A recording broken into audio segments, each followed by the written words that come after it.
Dan ini anggota kelompok kami ada Gia Mahendra sebagai ketua kelompok, dan ada Rajuni Cesar, ada Linda, ada Nur Ahmad Syauki, ada saya sendiri Musuh Fatimah, dan ada Vira, dan yang terakhir ada Faisal. Oke, pertama saya akan menjelaskan mengantar agregat adalah material terbuat seperti pasir, kerikil, atau batu pecah yang digunakan sebagai bahan pengisi dalam adonan beton atau mortar. Fungsinya adalah memastikan kualitas dengan kesesuaian material, kemudian yang meliputi gradasi berjenis kehausan pada lumpur dan impact. Uji gradasi analisis saringan tujuannya adalah menentukan distribusi ukuran partikel. Langkah-langkahnya adalah yang pertama, keringkan contoh agregat. Yang kedua adalah ayak dengan saringan bertingkat. Yang ketiga adalah timbang tiap fraksi. Yang keempat adalah buat grafik distribusi. Baik, saya akan melanjutkan tentang uji berat jenis dan penerapan air. Sebelumnya apa sih itu uji berat jenis? Uji berat jenis adalah pengukuran perbandingan antara suatu massa material dengan suatu massa air pada volume yang sama dan pada suhu yang sama. Tujuan dari uji berat jenis ini untuk mengetahui berat jenis dan daya serap agregat. Untuk langkah-langkah pengujian ini, langkah yang pertama dilakukan itu rendam agregat selama 24 jam, kemudian timbang dalam kondisi basah, tenggelam, dan kering, lalu dimasukkan ke dalam oven selama 24 jam. Lalu yang terakhir hitung berat jenisnya, itu meliputi SSD dan dalam kondisi SSD dan kering, dan penyerapannya. Lanjut uji kausan atau Los Angeles. Apa sih itu uji kausan?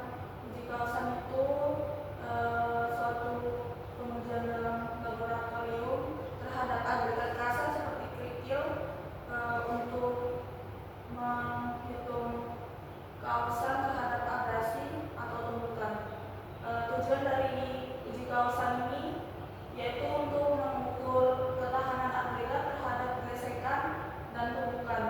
Untuk langkah-langkahnya, yang pertama itu masukkan agregat dan bola baja ke dalam mesin Los Angeles-nya. Lalu yang kedua, putar sebanyak 500 kali. Lalu setelah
desain campuran yang optimal. Yang terakhir adalah pengujian wajib dilakukan sesuai standar teknis.